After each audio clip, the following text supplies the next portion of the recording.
Hello class, this is Dr. Palmer, and this is textbook lecture 3.1. We're going to be looking at federalism today, and our objectives in this chapter are to define federalism and explain its consequences for American politics and policy. We're going to outline what the Constitution says about the division of power between national and state governments and states' obligations to each other, and we'll trace the increasing importance of the national government. We're going to characterize the shift from dual to cooperative federalism and discuss the role of fiscal federalism in intergovernmental relations. And finally, we're going to assess the impact of federalism on democratic government and the scope of government. The relationship among the federal, state, and local governments often confuse people, yet federalism is at the heart of critical battles over the nature and scope of public policy in the United States. Neighborhood schools are run by local elected school boards, but also receive state and national funds, and with those funds come state and national rules and regulations. Understanding the scope and nature of local, state, and national governments is thus critical to learning about the development of public policy in the United States. Defining federalism. We generally speak of three forms of governmental structures: federalism, unitary government, and confederation. Federalism is a way of organizing a nation so that two or more levels of government have formal authority over the same area and people. Chapter 3 explores the complex relationship between different levels of government in the United States. It describes the ways that the federal system has changed over the 2 centuries of American government, and why American federalism is at the center of important battles over policy. Federalism is not the typical way by which most nations organize their governments. There are only 11 countries with federal systems. Most governments in the world today are unitary governments, in which all power resides in the central government. Although American government operates under a federal system at the national level, the states are unitary governments with respect to their local governments. In the United States, local governments are legally creatures of the states. They are created by the states and can be changed or even abolished by the states. In a confederation, the national government is weak, and most or all of the power is in the hands of its components, such as states. The United States was organized as a confederacy after the American Revolution, with the Articles of Confederation as the governing document. Confederations are rare today, except in international organizations.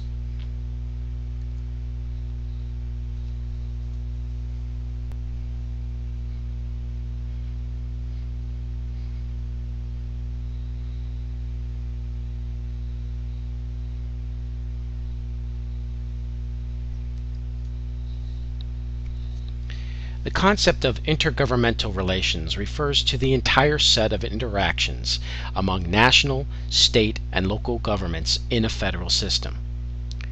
The American federal system decentralizes our politics. For example, senators are elected as representatives of individual states and not of the nation. Moreover, with more layers of government, more opportunities exist for political participation. There are more points of access in government and more opportunities for interests to be heard and to have their demands for public policy satisfied. The federal system not only decentralizes our politics, it also decentralizes our policies. The history of the federal system demonstrates the tensions that exist between the states and the national government about who controls policy and what it should be. Because of the overlapping powers of the 2 levels of government, most of our public policy debates are also debates about federalism. The American states have always been policy innovators. Most policies that the national government has adopted had their beginnings in the states. In many ways, the states constitute a national laboratory to develop and test public policies.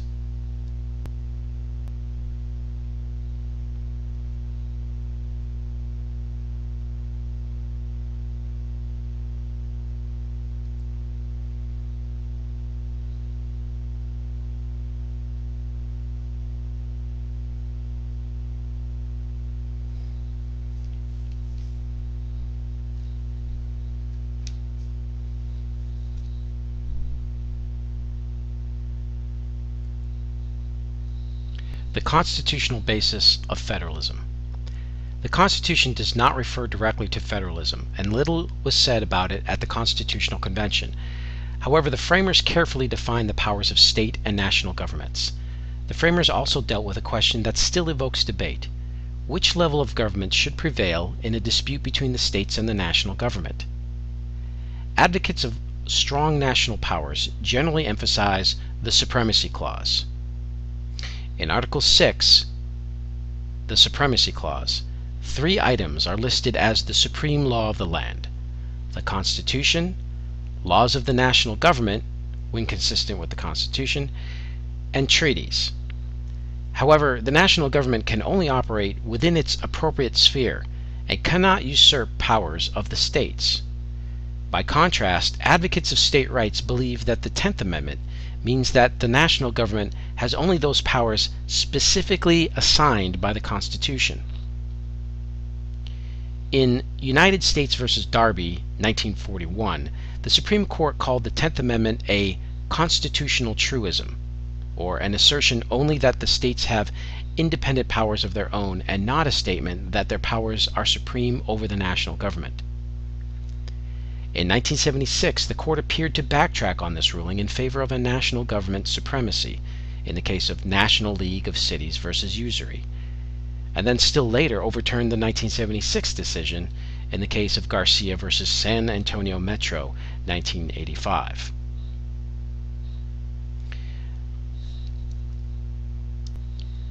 Federal courts can order states to obey the Constitution or federal laws and treaties.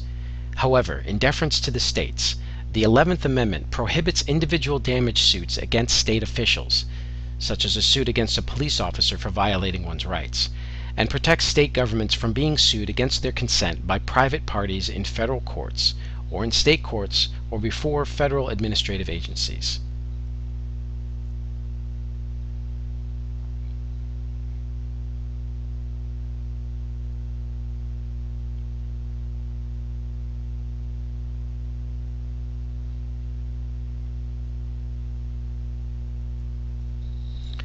Four key events have played a major role leading to the growth of federal powers relative to the states: the abolition of the doctrine of implied powers, the definition of the Commerce Clause, the Civil War, and the long struggle for racial equality. In the case of McCulloch v. Maryland, 1819, the Supreme Court ruled that Congress has certain implied powers and that national policies take precedent over state policies. These two principles have been used to expand the national government's sphere of influence. Chief Justice John Marshall wrote that, quote, "The government of the United States, though limited in its powers, is supreme within its sphere of action," end quote. The Necessary and Proper Clause, sometimes called the Elastic Clause, was interpreted to give Congress certain implied powers that go beyond its enumerated powers. National powers expanded after the Supreme Court defined commerce very broadly, encompassing virtually every form of commercial activity in the case of Gibbons v. Ogden, 1824. The Supreme Court prohibited much federal regulation of business and economy in the late 19th and early 20th centuries, but it swung back to allowing broader federal powers by 1937. The Civil War was a struggle over slavery, but it was also, and perhaps more importantly, a struggle between states and the national government. A century later, conflict erupted once again over states' rights and national power. In Brown v. Board of Education, 1954, the Supreme Court held that school segregation was unconstitutional. Southern politicians responded with massive resistance to the decision. Throughout the 1960s, the federal government enacted laws and policies to end segregation in schools, housing, public accommodations, voting, and jobs. Federalism also involves relationships among the states. The Constitution outlines certain obligations that each state has to every other state.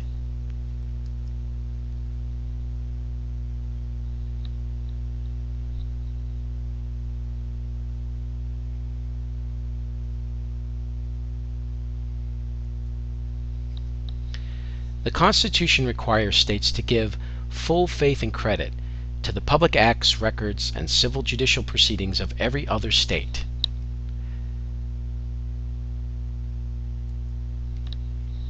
States are required to return a person charged with a crime in another state for trial or imprisonment. This is called extradition. And states and citizens of each state are entitled to all the privileges and immunities of any state in which they are located.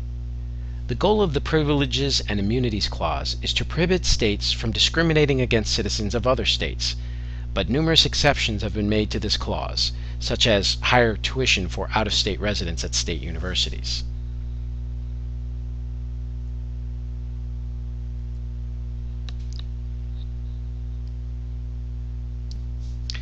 Intergovernmental relations today.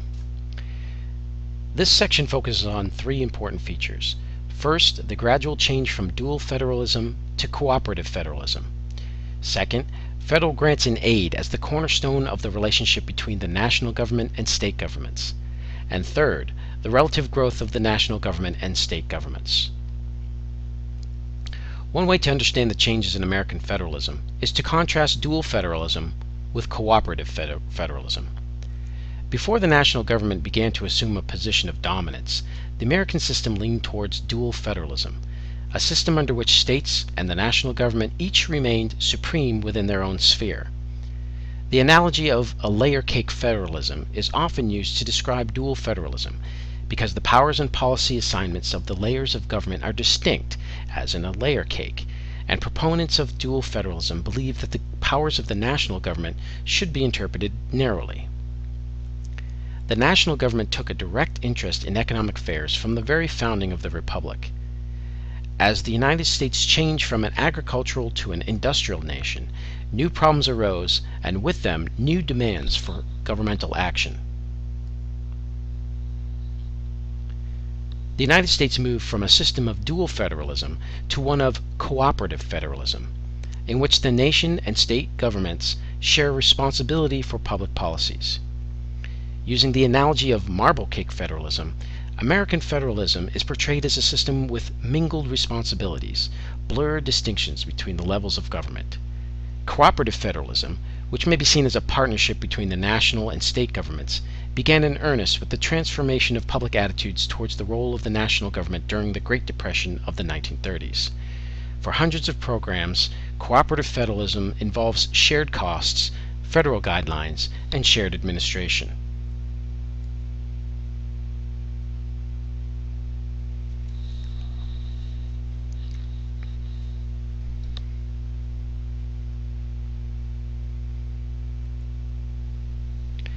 Ronald Reagan believed that most policy responsibilities should be left to the states. Reagan opposed federal spending on domestic policies and reduced grants to the state and local governments. When Republicans won Congress in 1994, they placed an emphasis on devolution, the transfer of responsibility for policies from the federal government to state and local governments. However, since the mid-1990s, Republicans have adopted a pragmatic approach to federalism in accomplishing their goals. Several Republican policies now attempt to restrict state power. Americans tend to embrace a pragmatic view of governmental responsibility. Fiscal federalism involves the pattern of spending, taxing, and providing grants in the federal system.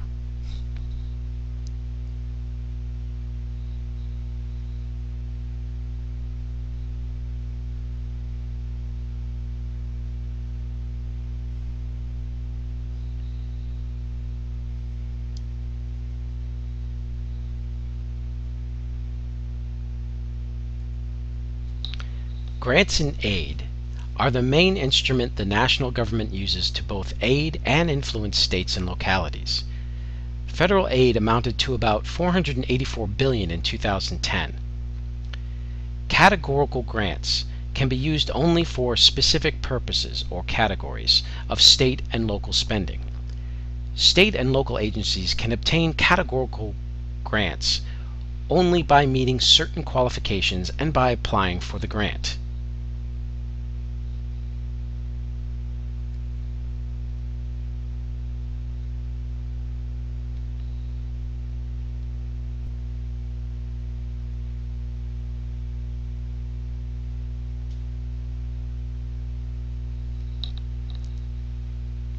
Much federal regulation is accomplished by strings that are attached to categorical grants, such as non-discrimination provisions.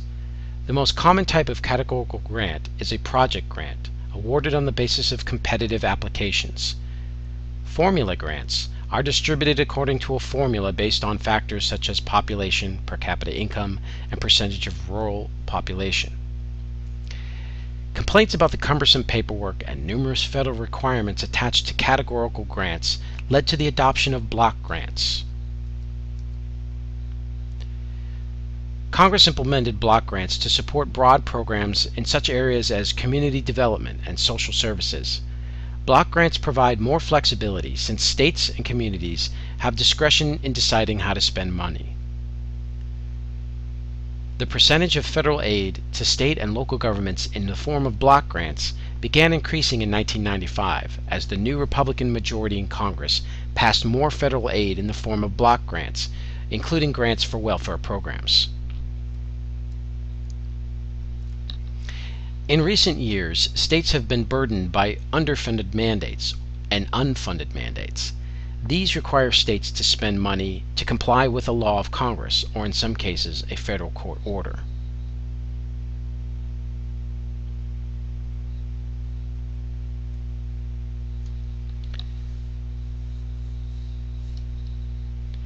Federalism was instituted largely to enhance democracy in America, and it strengthens democratic governments in many ways. Different levels of government provide more opportunities for participation in politics and increase access to government. Since different citizens and interest groups will have access to the different levels, federalism also increases the opportunities for government to be responsive to the demands for policies. Moreover, it is possible for the diversity of opinion within the country to be reflected in different public policies among the states. Different economic interests are concentrated in different states, and the federal system ensures that each state can establish a power base to promote its interests. By handling most disputes over policy at the state and local level, federalism also reduces decision-making and conflict at the national level.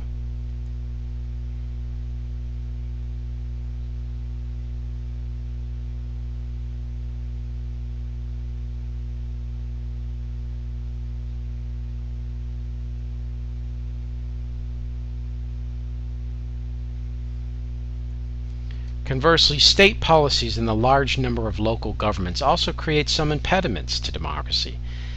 Since the states differ in the resources they devote to services like public education, the quality of such services varies greatly from one state to another.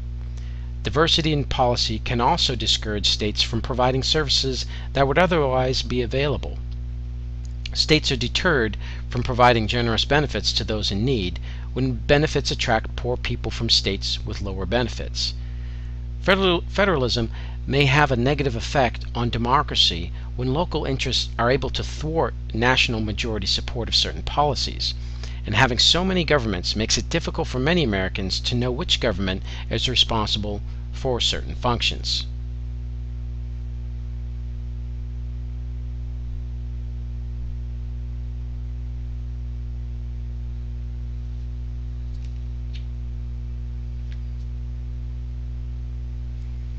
While the national government has grown in scope relative to state governments, it has not done so at the expense of state governments. The latter continue to carry out all the functions that they have typically performed. The national government has instead grown as it has taken on new responsibilities viewed as important by the public.